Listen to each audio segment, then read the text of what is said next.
es el estómago verdadero, en el caso del rumiante, o estómago glandular, ¿verdad? Que es donde se liberan las enzimas y que son enzimas que pueden actuar sobre células animales, no vegetales. Acuérdense que las vegetales solo pueden actuar las enzimas de los microorganismos. Entonces, antes de iniciar a trabajar con el estómago verdadero o estómago glandular, tenemos que hablar de la gotera esofágica, que es la transición, es lo que le va a permitir al ternero poder llevar la leche al estómago verdadero. Y vamos a ver la anatomía, histología, un paso hoy para poder en los próximos días trabajar lo que es ya el funcionamiento del estómago glandular. De eso se trata hoy. Y para eso necesitaban su hoja de trabajo, ¿verdad? Tienen las lecturas en el folleto, ahí está simplificado y está también las lecturas en el libro de Cunningham. Acá de tarea tienen elaborar un arco reflejo, ya se las abrí para que ustedes lo hagan y vamos a trabajar entonces hoy la hoja de anatomía y histología del estómago glandular. ¿Ah? Mm, Del esofágica no les hice hoja, es lo que ustedes tienen que trabajar de tarea. Les voy a hablar sobre eso y ustedes pueden ir haciendo anotaciones si quieren para tenerlo claro, pues, para llevar a cabo su arco reflejo, ¿ok? Entonces, a ver, los objetivos de hoy es que aprendan cómo se forma la gotera esofágica. Acuérdense que la gotera esofágica la vamos a ver como una respuesta, es decir, que tiene que haber un estímulo para que se forme. ¿Y para qué sirve esa gotera en el prerrumiante? Porque hablamos del prerrumiante antes de ser adulto, ¿verdad? Antes de que empiece con la rumia. Mientras es ternero, no rumia, simplemente lleva a cabo una digestión igual que un monogástrico, así como también que repases la anatomía e histología del estómago glandular, que permiten que este órgano cumpla con sus funciones, porque el estómago tiene ciertas funciones en relación al resto de las estructuras del tubo gastrointestinal, ¿verdad? Ya vimos qué función era la del esófago, ahora vemos qué función va a tener en el caso del estómago. Entonces, vamos a iniciar con la gotera esofágica o también se conoce como surco reticular en el prerrumiante. ¿Ok? Eso es lo que vamos a ver en este momento.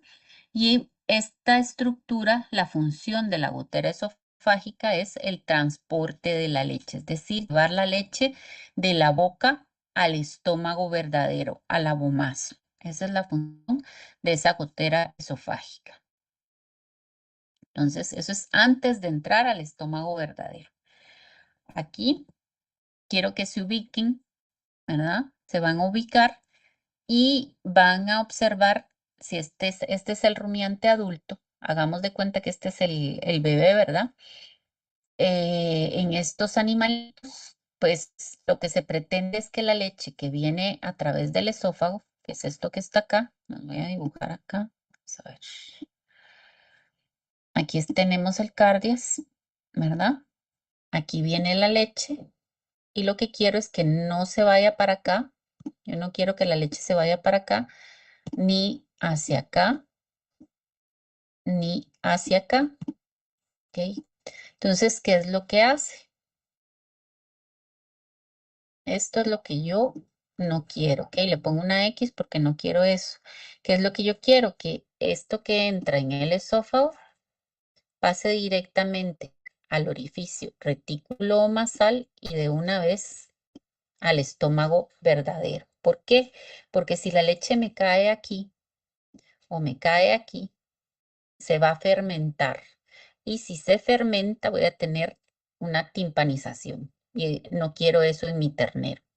Entonces, vean que es tan sabia la naturaleza que se forma una gotera esofágica o el surco retículo omasal. Entonces, es como que se le llama entorchamiento. Es hay una torsión ahí. ¿Para qué? Para cardias. Voy a borrar ahora esto que hice aquí. quiero acá es acercar, que es este que está acá, con el orificio reticular. ¿Ok? Para eso se tuerce todo acá, formando como un canal, y entonces mi leche cae directo en el abomazo, que es donde va a sufrir la digestión glandular, van a actuar las enzimas de las glándulas, ¿verdad? Como en un estómago glandular de cualquier especie, como el de ustedes, como el del perro, como el del gato, etcétera, aquí va a caer la leche. Entonces, eso es lo que se conoce como gotera esofágica, ¿de acuerdo? ¿Estamos claros hasta aquí qué es la gotera esofágica? Y ojo, la gotera esofágica, como les dije, es el resultado de un arco reflejo, es decir, que el ternero no nace con una estructura que forme, que tenga ese canal, ¿ok? No es una estructura fija, sino que únicamente se forma cuando el ternero va a mamar. Una observación ahí, se me fue a decirle el otro grupo, mañana se lo digo, es que esa gotera se puede formar en un adulto, pero se forma cuando hay deshidratación. Y quien la forma, o sea, la sustancia o el mensajero que va a hacer que se forme es la hormona antidiurética, la ADH. Eso es en un adulto. Pero en un ternero es un arco reflejo. Y es el encéfalo inferior quien ordena por los estímulos que está recibiendo. Y la respuesta es la formación de la gotera esofágica en el ternero, ¿ok? ¿Estamos hasta ahí o hay alguna duda hasta acá? ¿De qué es la gotera esofágica? ¿Todo claro? Chicos, ¿sí? Sí. Vale. A ver, si no siento que estoy hablando con la pared. A ver, entonces, ¿quién va a regular la formación de esa gotera esofágica? Para variar, ¿verdad? Como es un arco reflejo, es una acción involuntaria, quien lo va a regular es encéfalo inferior. ¿De acuerdo? Es el encéfalo inferior el que va a estar regulando y ese encéfalo inferior va a hacer que, ¿cómo se llama? Va a mandar su respuesta a través del nervio vago. Acuérdense que el vago a partir de aquí es el nervio motor que va a estar regulando al tubo gastrointestinal. ¿Por dónde llega la información al encéfalo inferior? Puede ser que el ternero haya visto la leche o haya visto a su mamá y a partir de ahí, por reflejo, llegó la información. Acuérdense que el nervio óptico entra por encéfalo inferior y por lo tanto esa información pasó por el encéfalo inferior y la respuesta viaja por el vago hacia el cardias, hacia el orificio reticulomasal y hace que se tuerza, se forme como un labio y entonces la leche caiga directa del cardias hacia el orificio retículo-masal, caiga directo al abomazo. Es muy poco lo que cae en rumen y omazo. El 90% cae hacia el abomazo de la leche. Entonces, nervios por los que puede llegar la información, o sea, el estímulo, mejor dicho, puede llegar por el nervio óptico, puede llegar por el auditivo, igual que nosotros cuando oímos que ya se está haciendo comida en la cocina, ¿verdad? O en este caso es porque oye el mugido de la mamá que lo está llamando, oye que ya están llamando al ordeño y él cacha ahí su comida, ¿verdad?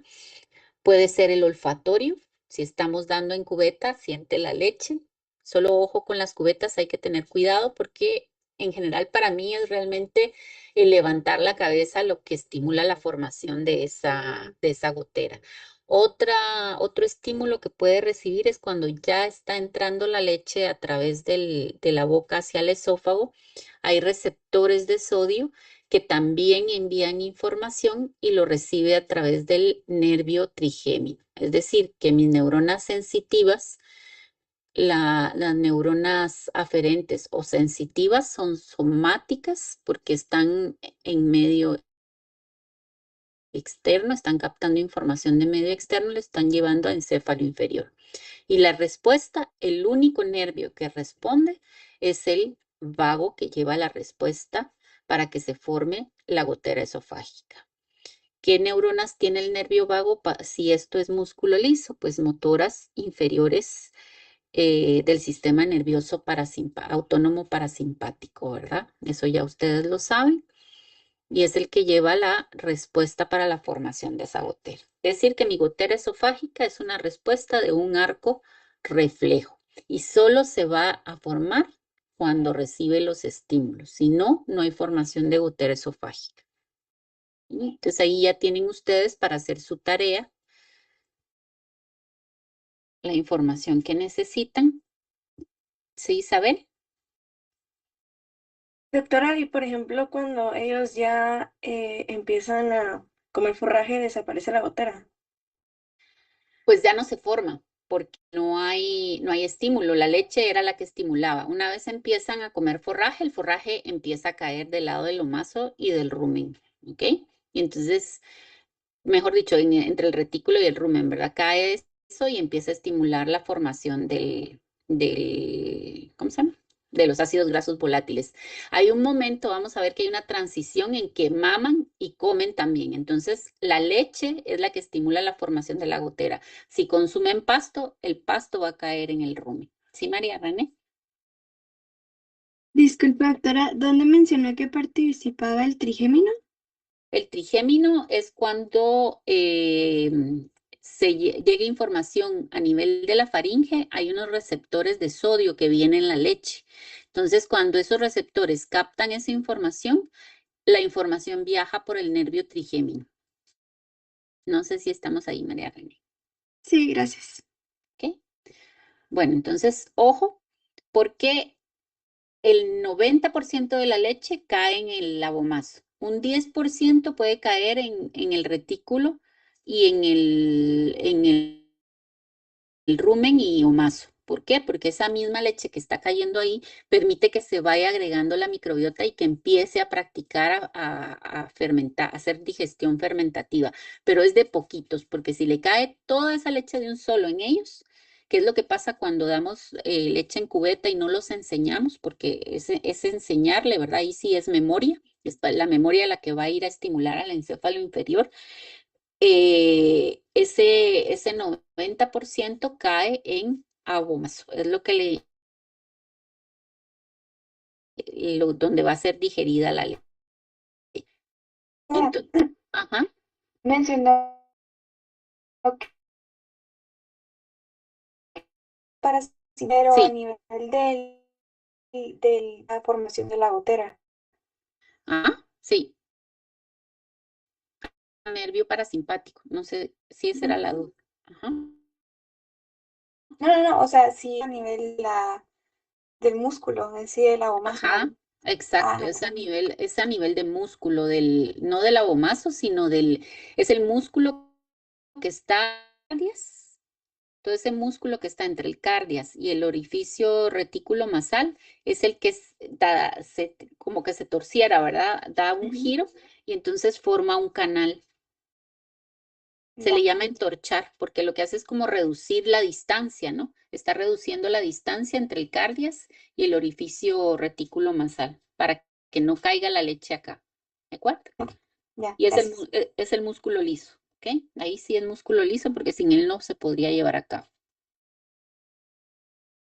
Y por último, lo que preguntaba Isabel, ¿verdad? María Isabel, esto es, dependiendo de la edad, pues voy a tener un mayor porcentaje o ocupa un mayor porcentaje, ya sea el rumen o el abomazo. Si se dan cuenta, en rojo les puse, en el caso del recién nacido y prerrumiante,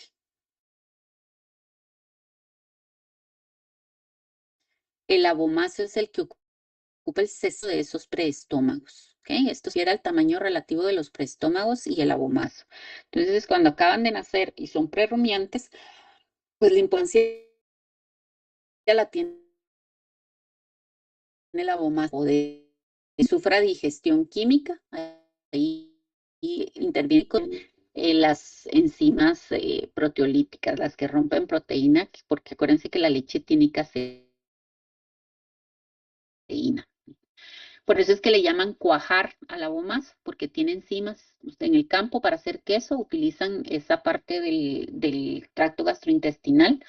Cuando se muere el ternero o utilizan el ternero para algo, pues ese estómago ahí meten leche y se cuaja y forman queso.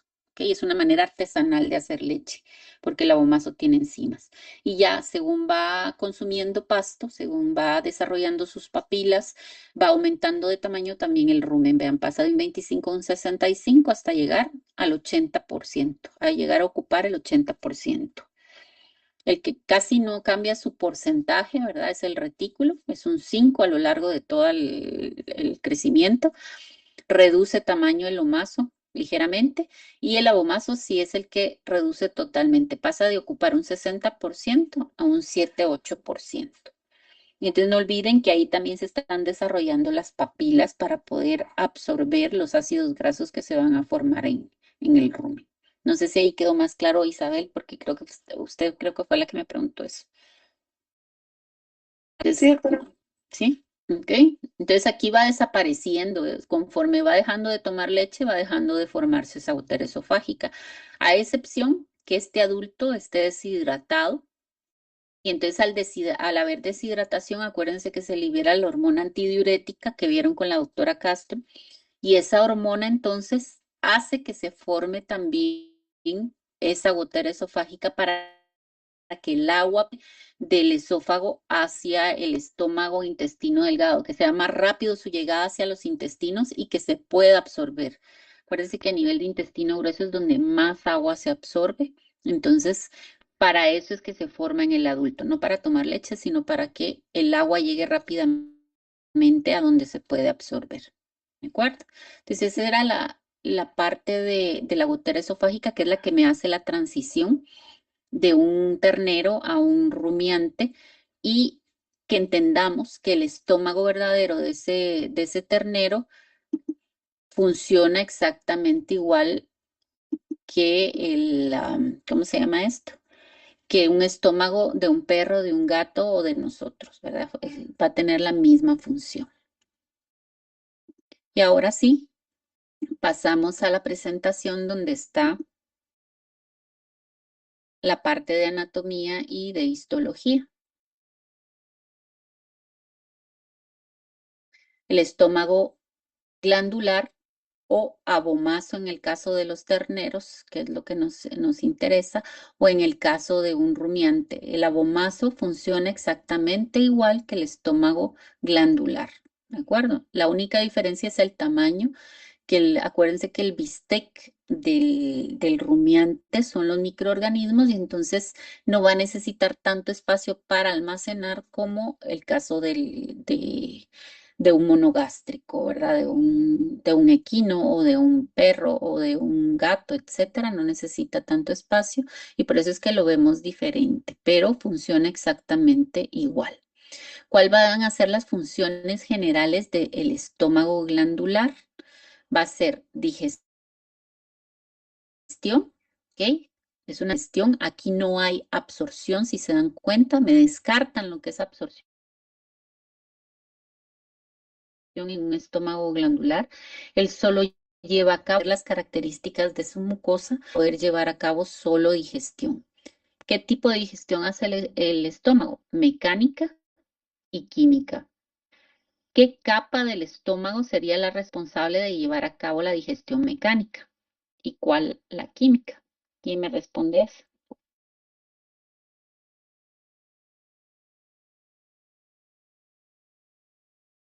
la mecánica sería el músculo, ¿no? Ujú. Y la Músculo liso. química, Ujú. la, la mucosa. La mucosa, exactamente, ¿ok? Entonces, que se acuerden, digestión mecánica la lleva a cabo la muscular lisa y la química, las glándulas que están en la mucosa. Y entonces, motilidad y secreción son las principales funciones, las generales de ese estómago glandular, pero cada una me va a dar funciones más específicas, como por ejemplo la motilidad hace que el estómago pueda expandirse y almacenar, hace que el estómago pueda mezclar y hace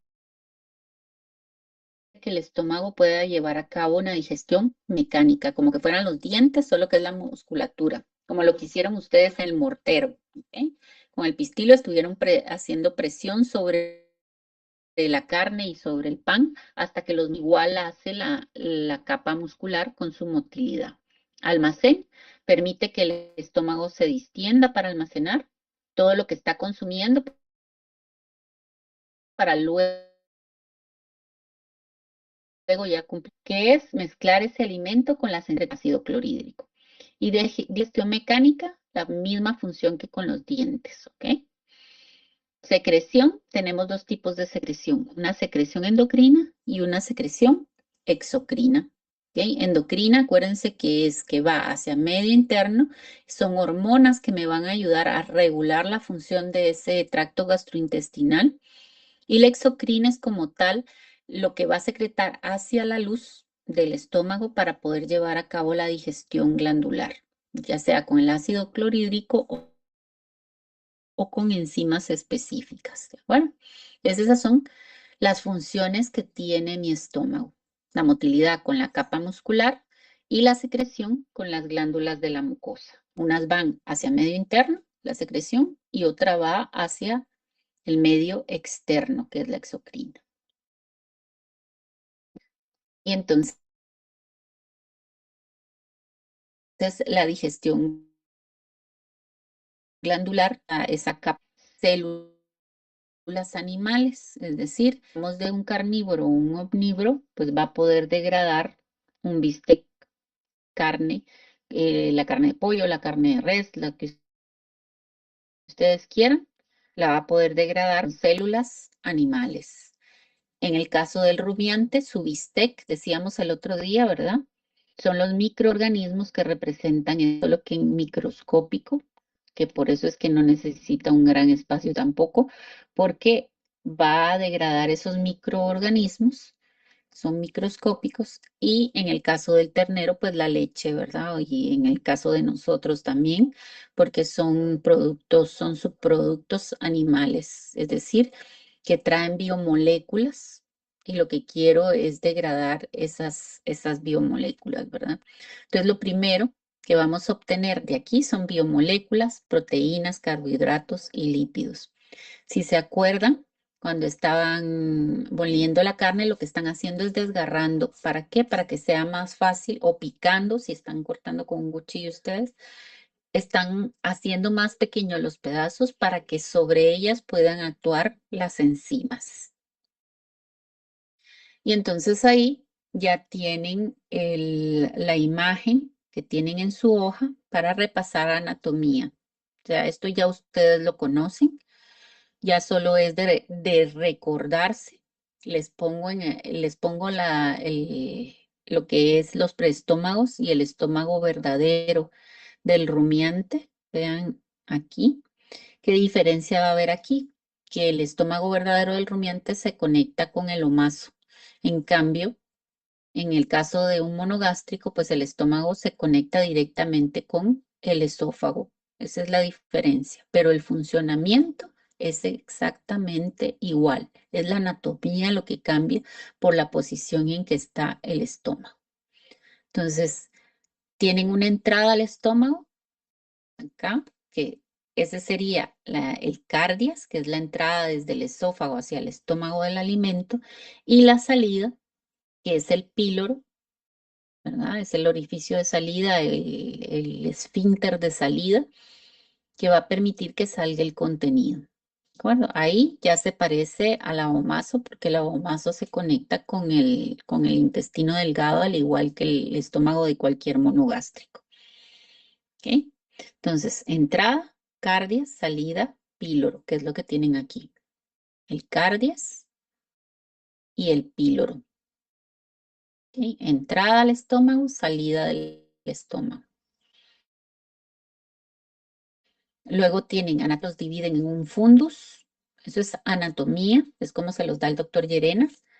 Entonces tienen un fundus, que es lo que está arriba. Tienen el cuerpo del estómago y tienen toda la parte que representa la cercanía al píloro, el antro pilórico, toda la porción pilórica todo esto es la porción pilórica. ¿Ok? El antro pilórico y lo que llaman canal pilórico. Pero para mí lo importante es que se acuerden que esta es la región pilórica. Todo esto es la región pilórica. ¿Ok? Entonces son tres partes en las que vamos a dividir anatómicamente al estómago. Fundus, cuerpo gástrico y el antro o porción, mejor dicho, la porción pilórica. Luego el doctor Llerena les habla de la curvatura mayor, que es esta de este lado, curvatura mayor del estómago y curvatura menor del estómago. Esas son las estructuras que me interesan. De ahí que se acuerden que se conecta con el esófago y que se conecta con el duodeno, la entrada y la salida. Pero el estómago inicia con el cardias y termina con el píloro. ¿Por qué es importante conocer estas partes? Porque fisiológicamente, primero, porque fisiológicamente, si se dan cuenta, les pido en en la proximal y la porción distal. Proximal porque está más hacia craneal y proximal porque está la porción que está proximal. Y la porción distal se llama así porque está distal al. ¿Ok? Entonces, mi región proximal me interesa porque eso me va a dar las funciones, más adelante lo vamos a ver. Entonces, a partir de aquí, recuerden, fundus y la mitad del cuerpo, si estamos hablando anatómicamente, pertenecen a la porción proximal del estómago y la mitad de ese estómago hacia el píloro, la mitad de ese estómago hasta el píloro, representa la porción distal. Eso nos va a servir para entender cómo funciona su motilidad cuando veamos ya las funciones, ¿ok? ¿Estamos hasta ahí o hay duda?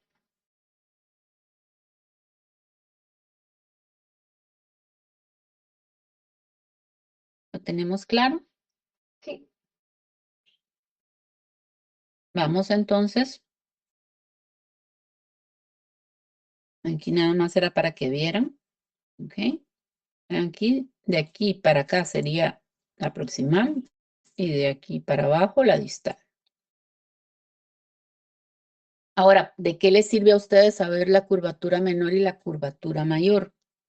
Simplemente para ubicarse, ¿de acuerdo? El estómago lo vamos a tener, para empezar, del lado izquierdo, mientras que el hígado lo tenemos del lado derecho. Y vean que el estómago está muy próximo a ese hígado. Entonces, ¿qué ocurre ahí? La curvatura mayor es la que está más pegada hacia el diafragma, es la que está más hacia la izquierda. ¿Ok? La curvatura mayor la vamos a tener del lado izquierdo y la curvatura menor va a estar hacia el lado derecho, pegada a hígado. ¿Y esto para qué me sirve? ¿Para qué creen ustedes que me sirve saber esto? Saber dónde está ese estómago como médico. ¿De qué les sirve a ustedes saber que el estómago está del lado derecho y el hígado del lado izquierdo? Perdón, al revés.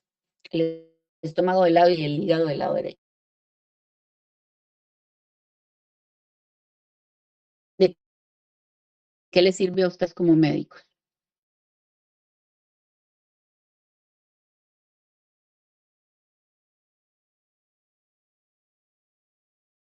¿Nadie? Tal vez es para un examen de imagen Más, ultrasonido. solo para, esa ya es más allá si tienen rayos X. Antes de eso, ¿qué tienen que hacer? Pues supongo que también para cualquier examen clínico que se vaya a hacer, por ejemplo, pues incluso sin ir tan lejos, la palpación, si se siente como algo del lado derecho, del lado izquierdo, pues ya sabe anatómicamente dónde se encuentra cada case, se encuentra como, por ejemplo, alguna patología. Exactamente, o sea, si ustedes palpan, ustedes ya saben que lo que está en palp derecho, perdón, del lado izquierdo es el estómago y del lado derecho es el hígado, ¿ok? Entonces, les sirve a ustedes para saber qué están tocando y si está dilatado, si está agrandado, qué es lo que tienen ahí. Si tienen que, pues sé que del lado izquierdo, posiblemente si está dilatado, me va a salir gas. Y del lado derecho lo que voy a tener es el hígado. Entonces, ¿funciona o no funciona? ¿Qué quiero obtener de esa punción? ¿De acuerdo? Entonces, para eso les sirve anatómica. Además, cuando hay un estómago, se invierte y voy a tener la curvatura mayor del lado derecho y mi curvatura menor del lado izquierdo. Entonces, hay un cambio de posición, mi estómago va a estar tirado más hacia el lado derecho. Entonces, yo ya voy imaginando qué está pasando ahí. Aunque cuando se dilata ya no sé ni de qué lado está. Se vuelve inmenso eso, ¿verdad? Entonces, ya yo sé que algo está pasando ahí. Y entonces ya histológicamente, o sea, ya vimos la parte anatómica, vimos la localización de ese estómago, donde debe de estar, y ahora vamos a ver histológicamente, como vemos prácticamente, cuáles son las en todo al tubo gastrointestinal, qué capas voy a encontrar.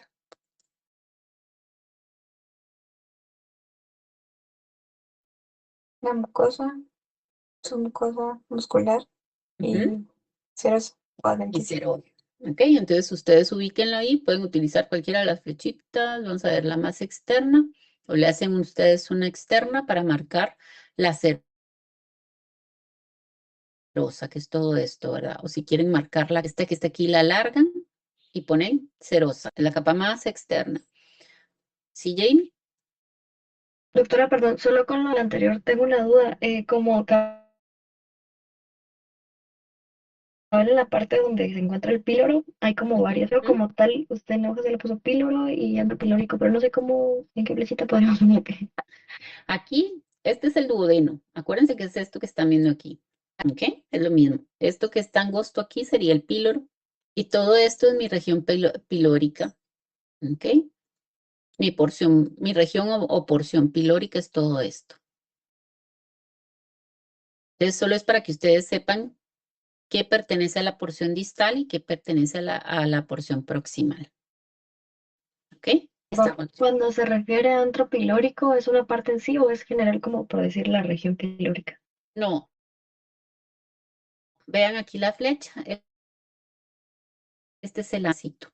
Por eso es que solo tienen otro y el canal es este. Y todo esto es ¿No lo vieron en anatomía ustedes? Ya no Mm, se acuerdan. A ver, dice, ay no, nos voy a ahorcar. A ver. Ahora sí, Jamie, ya nos ubicamos. sí, gracias. Vale. Entonces vámonos con la parte histológica y vamos con la serosa. Todo esto es la serosa. Esta flechita la pueden poner como serosa. Y luego tienen la parte de la muscular, que es la que sigue. Y luego su mucosa, que es lo materno. ¿Ok? Pueden hacer otra para marcar su mucosa. Son las tres capas que vamos a encontrar a lo largo de todo el tubo. Ahora, ¿qué diferencia hay acá con el resto del tubo? Pues uno, sí tenemos. Lo que es similar es que tenemos las dos capas que ya conocemos. ¿Cuáles son las dos capas musculares que presenta todo el tubo gastrointestinal? Y circular y longitudinal. Pues esta la pueden marcar con esta flecha, la alargan y esta es la final, que se acuerdan es la más externa y esta sería la circular, que es más interna. Pueden jalar más esa flecha y luego tienen una diferencia con el resto del sistema tubular, es que aquí hay tres capas musculares. la longitudinal, vean, y hay una capa oblicua que me imagino que ustedes vieron en histología. ¿Sí? Capa oblicua.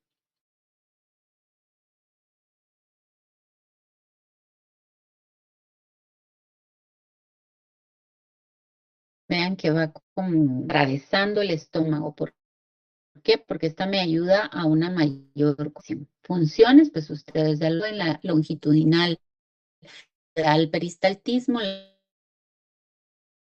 la circular da el de mezcla, a la digestión es con el movimiento, sino que esta ya exprime, es como que comprimiera lo que está adentro de esa capa oblicua.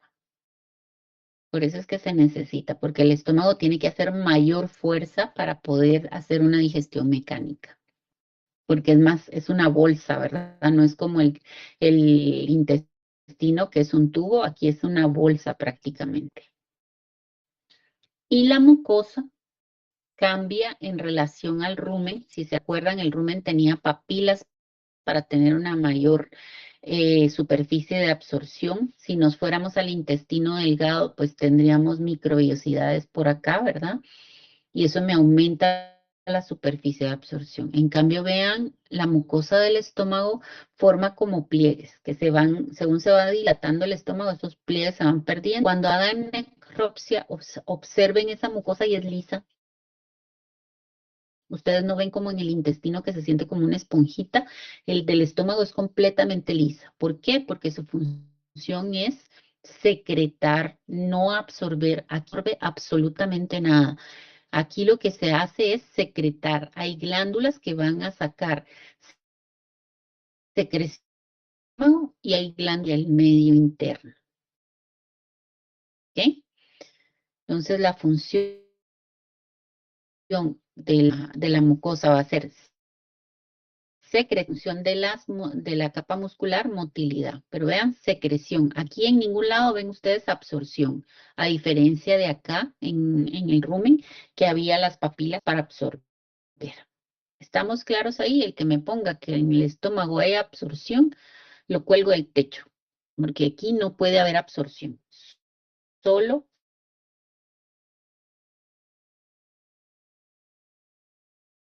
¿estamos hasta acá? ¿Lograron ubicarse? Sí. Ok.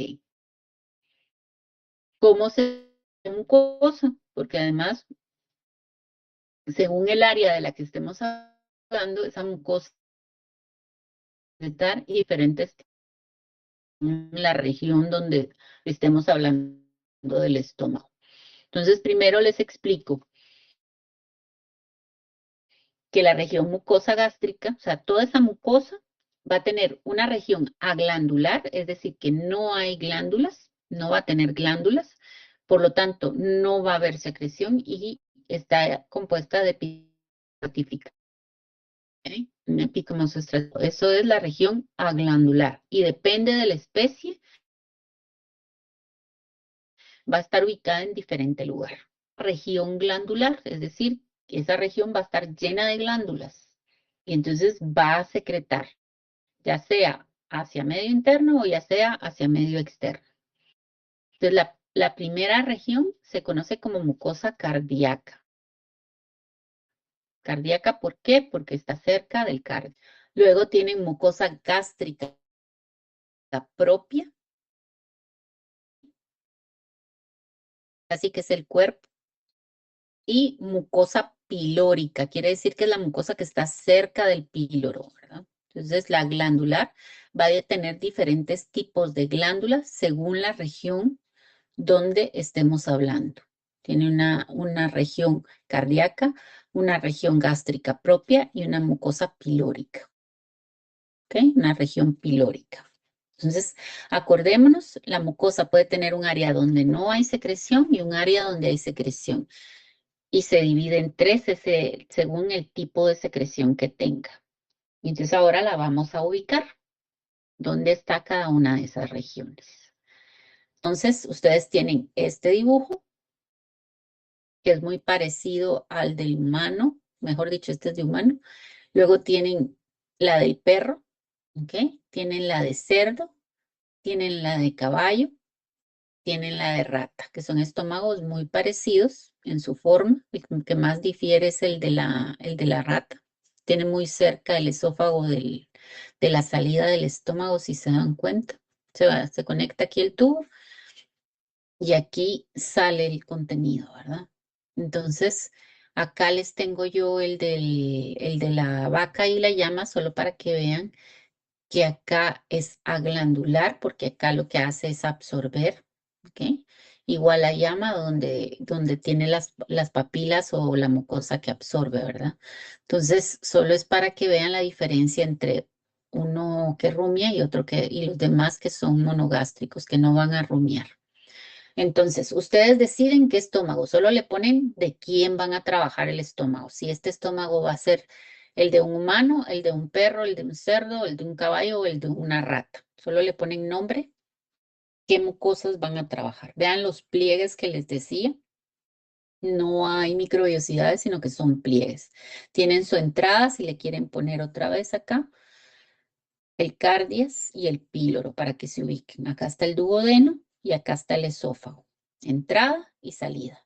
Entonces, vean que lo negro representa la mucosa, el tejido estratificado, escamoso, no glandular. Y varía según la especie, si se dan cuenta. Si van a trabajar humano y perro, pues esa región está pegadita al esófago. Pegadita, pegadita. Si van a trabajar la del cerdo, vean que ocupa la mitad prácticamente del estómago. Si trabajan la del caballo, está en la cinturita, y si trabajan la de la rata, también en la cinturita. El nombre salió de estos, porque si ven los demás, no está cerca del cardias, está solo en el humano, en el perro y la rata. Los demás no está cerca de ese cardias. Ahí no hay glándulas, por eso es aglandular.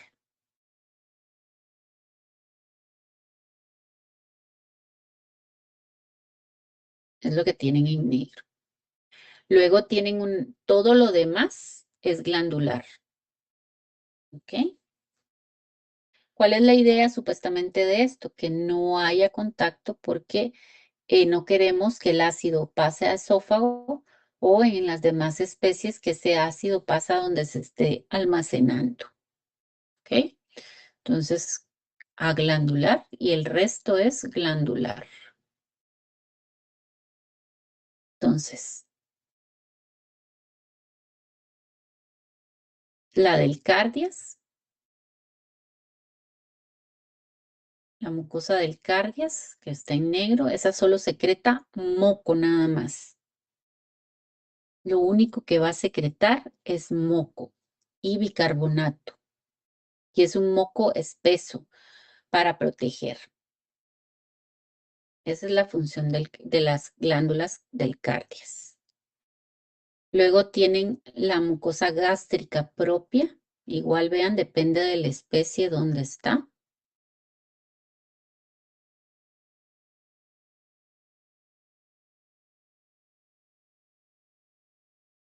¿Ok? Y que vean ustedes que aunque sean rumiantes, tienen el estómago verdadero y ahí van a tener las mismas glándulas que tiene un monogástrico. Entonces, la gástrica propia, vean que casi que abarca todo el estómago, en el caso del humano. Igual casi que en el perro lo mismo, en el cerdo es la mitad, en la rata es la mitad, igual en el caballo es como una cuarta parte. Entonces ustedes ya decidieron y van pintando del color que les dejé la parte de gástrica propia. Y la pilórica la pintan de otro color y depende de la especie. Y esas son las tres regiones glandulares de los estómagos.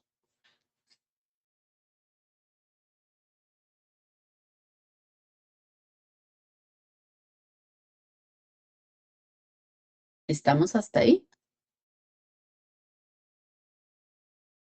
Sí, doctora. Ok. Bueno.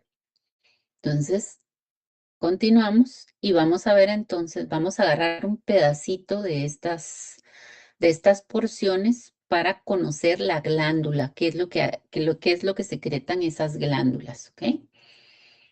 Entonces vean, agarro una glándula, esta es estas dos tienen ustedes en su imagen. A la del cardias, a estas que están acá, como solo secretan moco, no les ponemos coco, no quiere decir que no sirvan.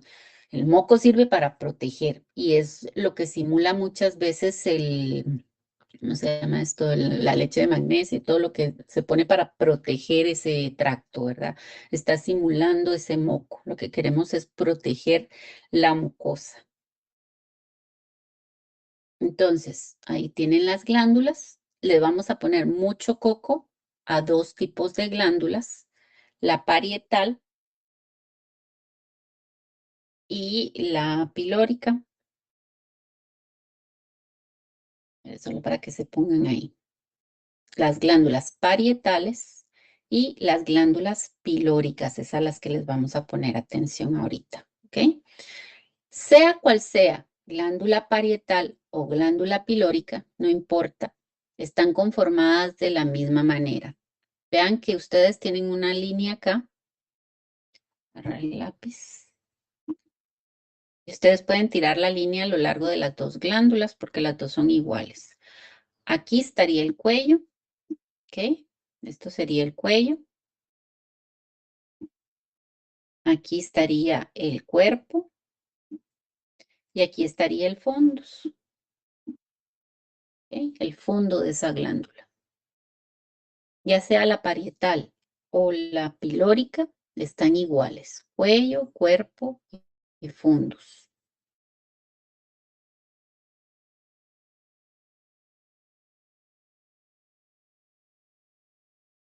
No importa de cuál estamos hablando. Y es como que hubiéramos sacado una de acá, esta que está aquí,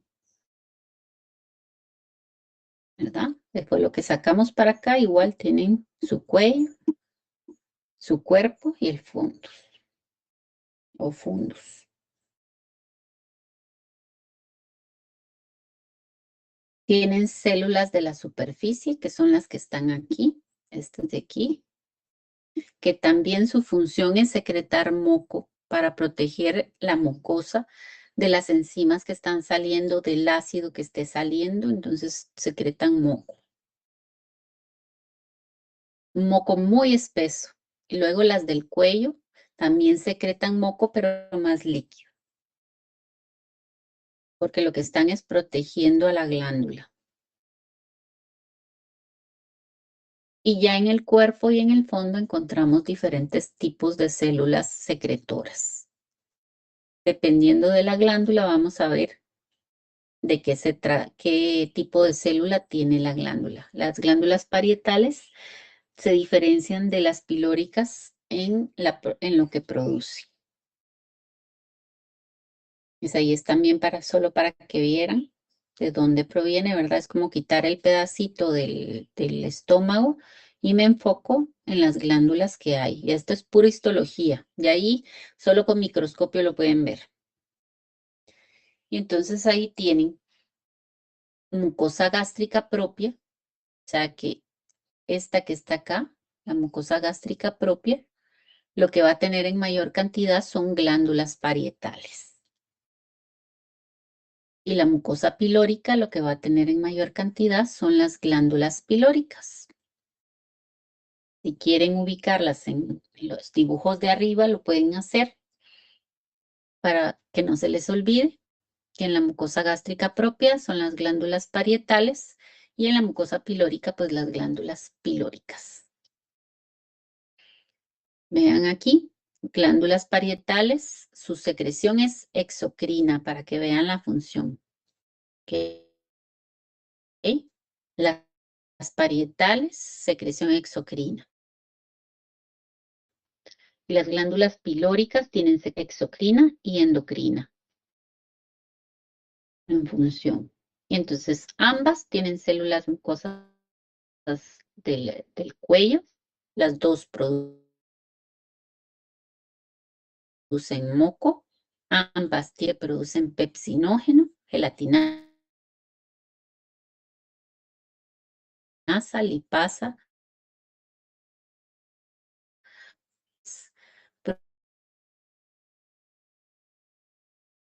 producen ácido clorhídrico, mientras que las pilóricas tienen unas células que se llaman células G, que producen gastrina, y eso es secreción endocrina. Quiere decir que la gastrina es una hormona que va a ayudar a regular el funcionamiento. Entonces ahí ustedes escogen los colores que le quieran poner, ubican su medio interno y su medio externo.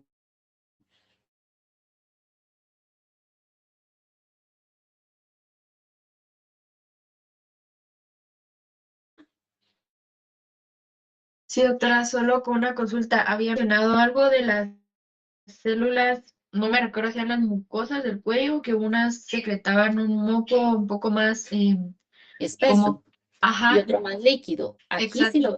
si vemos las células de las superficiales son estas, y estas lo que secretan es un moco muy espeso, muy espeso, porque lo que quieren es proteger la superficie de la mucosa. Y estas secretan un moco más líquido, las del cuello, que lo que hace es proteger la salida de la glándula para que no se dañe con la salida de las enzimas, que el pH que hay afuera no me active mis enzimas antes de salir. Para eso Ah, es, o ok, sea, todo eso es protección, Sheila, ¿ok? ok, gracias. De nada, Sheila.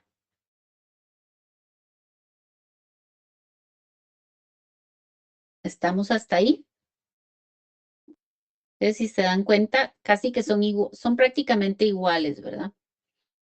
Tanto la pilórica como la gástrica propia. Lo único que varía es el tipo de célula que vamos a encontrar en el cuerpo.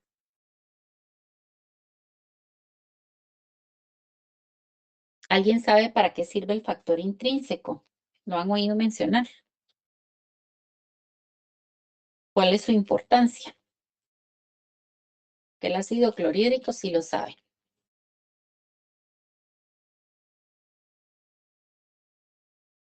El factor intrínseco, para que les quede de una vez, es porque se une al complejo B, a la vitamina B12 principalmente, para que no la destruya el ácido del estómago.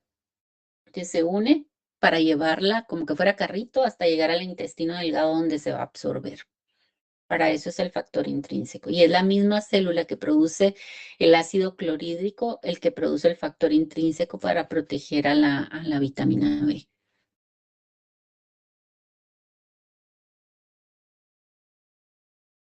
¿Estamos hasta ahí?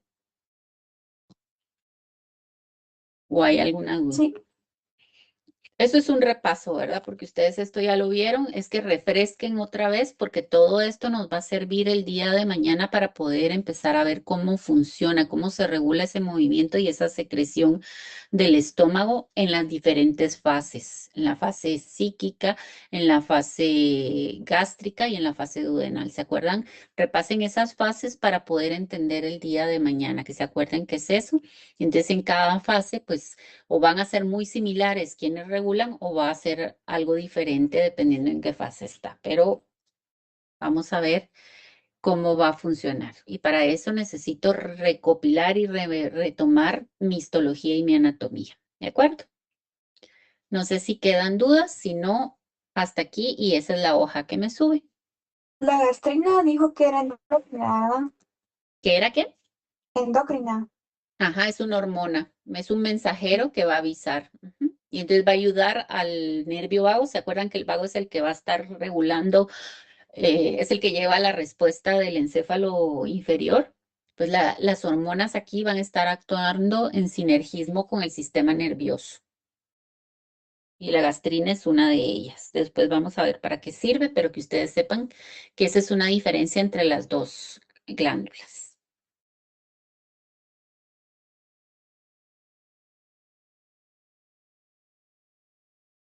Si no hay dudas y no hay nada más, se pueden retirar para su siguiente clase. Gracias, doctora. Feliz día. De